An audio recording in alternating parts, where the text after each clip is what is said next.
ರಾಜಾರಾಣಿ ಶೋಗೆ ಏನಾದ್ರು ನಿಮಗೆ offer ಬಂದಿತ್ತಾ?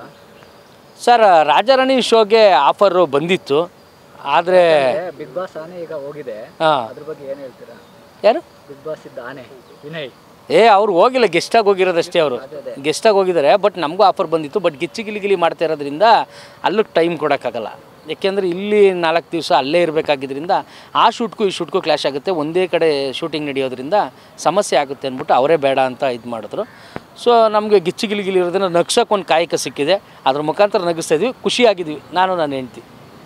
Sir, ಈಗ ಬಿಗ್ ಬಾಸ್ ಕಾರ್ಯಕ್ರಮದಿಂದ ಹಲವಾರು ಪ್ರತಿಭೆಗಳು ಸೆಲೆಬ್ರಿಟಿಗಳಾಗಿದ್ದಾರೆ.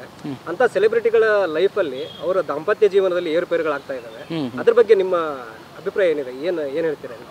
ಸೆಲೆಬ್ರಿಟಿಗಳ ಜೀವನ ಈ ಥರ ಏರುಪೇರು ಆಗ್ತಾ ಇರೋದು ಸುಮ್ಕಿರೋ, ಎದುರಿಸ್ಬೇಡ.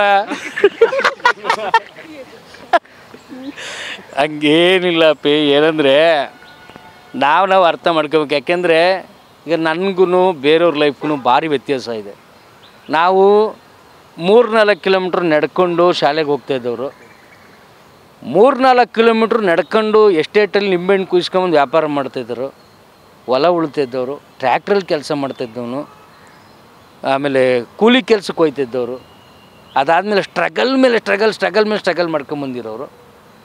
ನಮ್ಗೆ ಯಾವುದೇ ರೀತಿ ಸಮಸ್ಯೆ ಆಗೋಲ್ಲ. ಯಾಕೆಂದರೆ ಸೇಮ್ ನಾನು ಎಷ್ಟು ಕಷ್ಟಪಟ್ಟಿದ್ದೀನೋ ನನ್ನ ಹೆಂಡ್ತಿನೂ ಅಷ್ಟೇ ಕಷ್ಟಪಟ್ಟವಳೆ.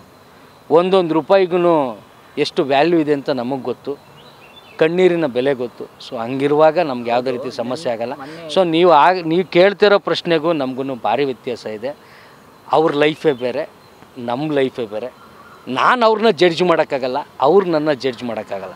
ಯಾಕೆಂದರೆ ನಮ್ಮದು ಅವ್ರದ್ದು ಲೈಫ್ ಸ್ಟೈಲೇ ಬೇರೆ ಥರ ಇದೆ ಅಲ್ವಾ? ತುಕ್ಕಾಲಿ ಅಂದ್ರೇ ಬೇರೆ, ಅವರೇ ಬೇರೆ ಅಲ್ವಾ? ಆದರೂ ಮೊನ್ನೆ ಒಂದು ಇನ್ಸಿಡೆಂಟ್ ಆಯಿತು ಇಂಡಸ್ಟ್ರಿಲಿ.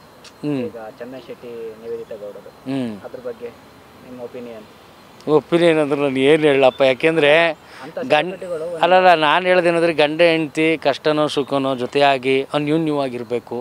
ಅದೇ ನಾವು ಆಸೆ ಪಡೋದು.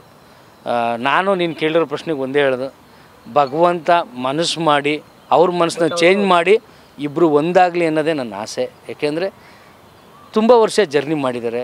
ಆ ನೆನಪುಗಳು ಅಳಿಸೋಗ್ಬಾರ್ದು, ಜೊತೆಲಿರಬೇಕು ಅನ್ನೋದೇ ನನ್ನ ಆಸೆ. ಆ ಭಗವಂತನಲ್ಲಿ ಕೇಳ್ಕೊತೀನಿ, ಅವರಿಬ್ಬರು ಒಂದಾಗಲಿ, ಅಷ್ಟೇ ನನ್ನ ಆಸೆ.